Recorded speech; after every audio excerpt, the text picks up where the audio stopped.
St. John's, rural north. Yes. Many of you in this constituency and this community would know me as the campaign manager for Max Finances in the last election, 2009. I am here tonight with a new party, and what I would consider the best party in Antigua and Barbuda today. The only hope. The only hope for Antigua and Barbuda today is not with the ALP or the UPP. They have failed us miserably with their colors, with their party politics that only accentuates their own personal interests of the political leaders of those two parties. What I would like to inform you tonight is that what I have seen in the last 5 years, since 2009, a man by the name of Charles Max Fernandez told us to check the facts. He told us to check the facts. And I saw what the facts were. I was in the branch office at Cedar Grove on the 9th of October 2012 when Charles Max Fernandez took part in rigging the branch election to get Gaston Brown the leadership of the Antigua Labour Party. And that is why we call him Gaston Brown's poodle. Because if you are the caretaker for a constituency, and you are supposed to represent the interest of the constituency, what took place at that branch election was not the will of the people. The Antigua Labour Party, and where it came out of, the ATNLU, it's supposed to look about the interests of poor black people. That is why it came into existence, to look about the interests of poor people, to fight for them and their families' interests. But what I saw took place on the 9th of October 2012, it was not the interest of the people that union and that party came into existence to look about. And that is why I tell you, check the facts. Do not vote for Max. If you check the facts and you vote for Max, then you will get some serious tax. Because he put some tax on the people in Cedar Grove and Yards up at that branch headquarters. He put his personal political agenda ahead of your interests. And what I am saying to you, that if I was a man's campaign manager, and I can walk away from that, because my legacy is not only ALP or the union. It's a legacy that my grandfather started, and it was about people, not about red, not about blue, not about any party. It's about people. The beginning and the end is about Antigua and Barbuda, how we treat each other. Because at the end of the day, the Antiguan people are either related through blood or marriage. And that is what we got to focus on, how we can bring this country together. Because the party policy that has been played for the last 20 years or so in Antigua and Barbuda has divided us right down the middle. And how are we going to be back in colors when we're supposed to be back in the interest of all of the people in this country? Ladies and gentlemen, there are certain things I'd like to make you aware of. First of all, in regards to policy concerning this election, the true Labour Party does not support the picketing of the Prime Minister's office today. It doesn't make any sense because we have a thing called the Constitution of Antigua and Barbuda. And that Constitution says to us that you count the last 5 years in which this administration is in office from the time that Parliament was convened. It does not start when they won the election on the 12th of March 2009. It is when they convened Parliament for the first occasion, which was the 27th of April 2012. Why are you picketing a man's office that is legally there? They're talking about the convention, and I am a trained lawyer, and I have a degree in governmental politics. And I don't know what they are talking about. I hear Hugh Marshall Jr., I hear Tony Asselman, and these other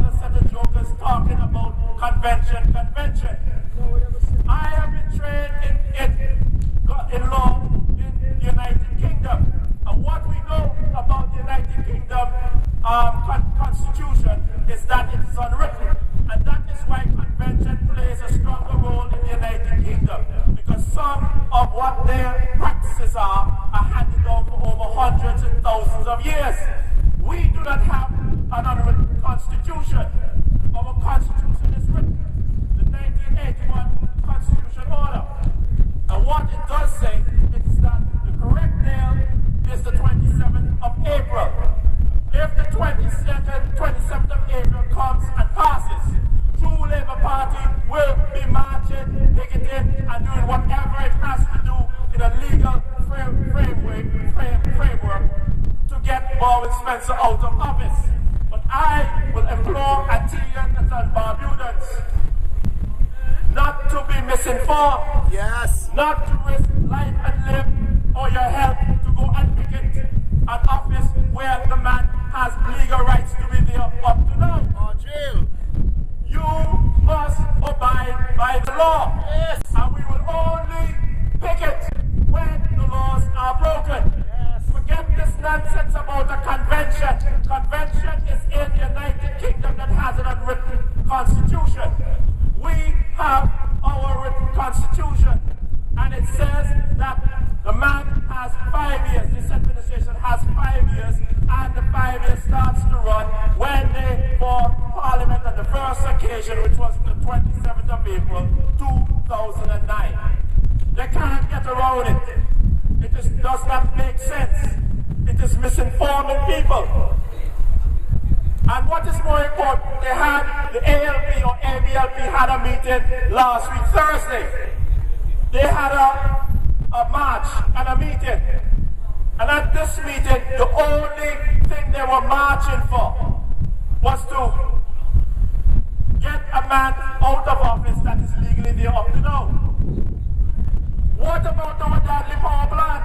Why wasn't that one of the issues while they were marching at? Why weren't they marching about selling our passports and selling off our last remaining beachfront properties?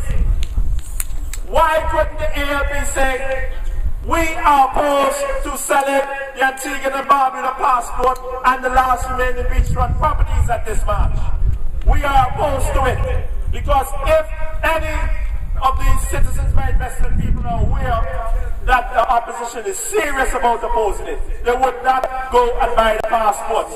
Nobody's going to put $250,000 to purchase a passport when in another month a new administration has said on their march that when we get into office, come and collect your money and give us back our passport.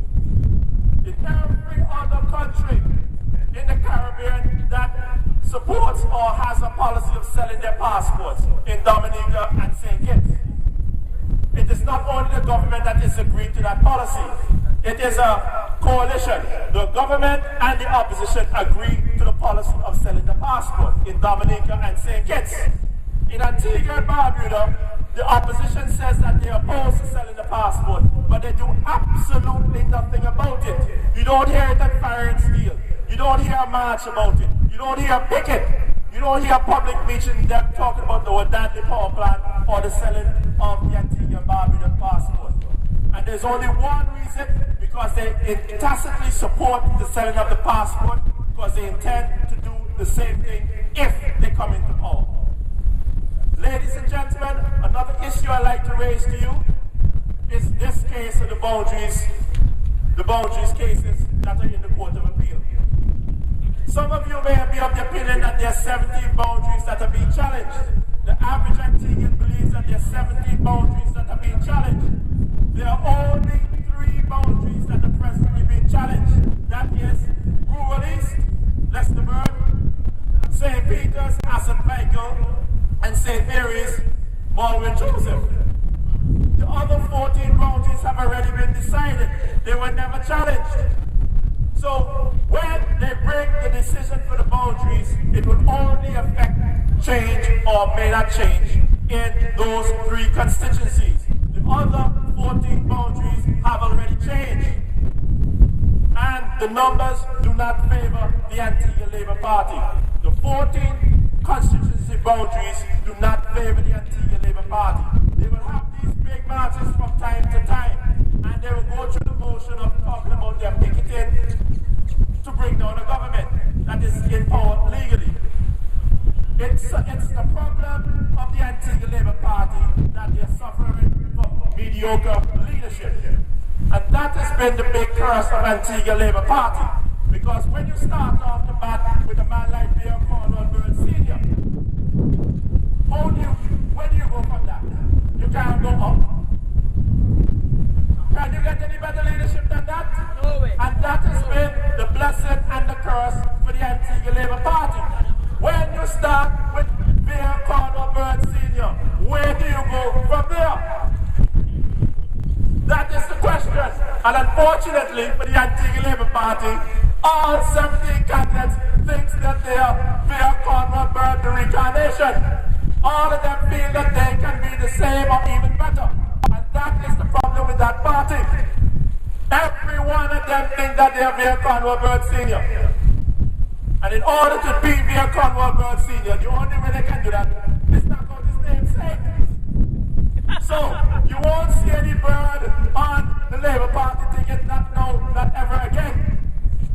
They'll be holding on to Lester Bird because they feel that that's enough to bring them over the winning line. But at the end of the day, the numbers, the boundaries that have already changed, the 14 boundaries that they never challenged, do not favor the Antigua Barbuda Labour Party. The changes have already gone through. Do you remember when we had the petition for the election petitions? After 2009 we filed the election petitions. We filed 4 election petitions. And in the 31st of March 2010 we won the first round of the petitions. In that 31st of March, we won 4. They never gave us the other 13 because the other 13 elections or constituencies were never challenged.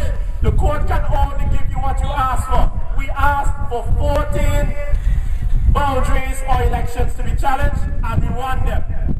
Just like today, they only challenged 3 boundaries. So how do you go to do 40 when you never asked for it? I am going up against a man by the name of Eustace Tico Lake. And let me tell you what happened to Tico Lake. Tico Lake actually agreed with Cutie Benjamin to get bottom otters into City South. The ignorance of Tico Lake was that he is from bottom otters. His strong point is in bottom otters. He used to play Ebonite Steelman with people from bottom otters. That's where he gets his main support. And he went and agreed with Cutie Benjamin to take off bottom otters. The man cut his own throat and mustn't know. He looking kind of ill. He mustn't have feeling too well. He really mustn't be queasy. Because he has his branch headquarters on Tyndall Road. I'm going to ask you to please go and help Tico Lake find the boundaries for his new constituency. Because Tyndall Road is in City South. We're going to need to help him to pick up his campaign headquarters, put the money back for him, and carry him to the right constituency. That is the ignorance that is going on in the Antigua Labour Party. Tico can't even say, why? That's fate. He went and agreed with Cutie Benjamin to take off radio range, top otters, and bottom otters. And then he puts his campaign headquarters in bottom otters. He didn't even realize what he's doing. Up to that was it. We went Wednesday. Wednesday we up there with our loudspeakers. And his campaign took sweeping out and cleaning up around the area. Tell him to get his campaign headquarters out of City South. He's in the wrong constituency. He already forfeited it. Ladies and gentlemen, I believe as a lawyer that the Court of Appeal will be bringing down a decision very soon. Yes. I believe all of this misinformation that has been fed to the public will be resolved. If the 27th of April means Bowen Spencer without giving us a date, True Labour Party will be responding. But we are fighting for the people of Antigua and Barbuda. And we are not fighting to get into office to feather our nest. But the situation is, the Labour Party has got to be aware that they have misinformed the average citizen of Antigua and Barbuda into this boundary dispute. And when the court only gives them 3 at most, they will lose their momentum. And that is when Bowen was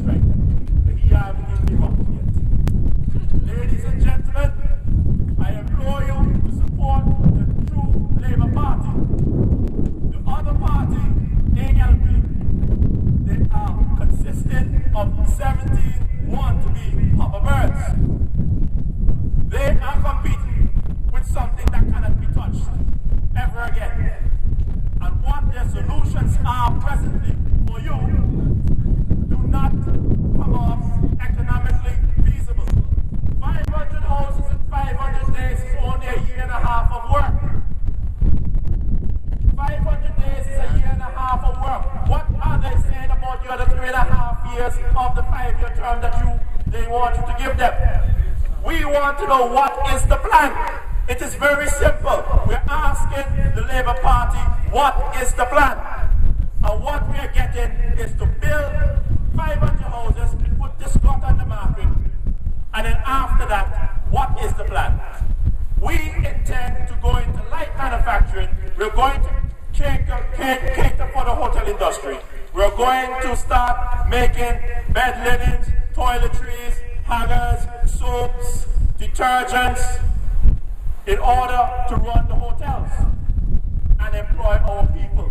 We don't even mind if a foreign company puts a light manufacturing into Antigua and Barbuda. The bottom line is that as long as they're finding work for our people, jobs, they can cater for the hotels also. Yes. If it is a matter that they're going to continue getting the manufacturing from Trinidad and America, we have a problem with that. The jobs for the hotels, all the work that these hotels need, all the manufacturing need to be manufactured in Antigua. We have to learn to do it quickly, and we have to learn to do it to a high standard so that we don't get a bad name.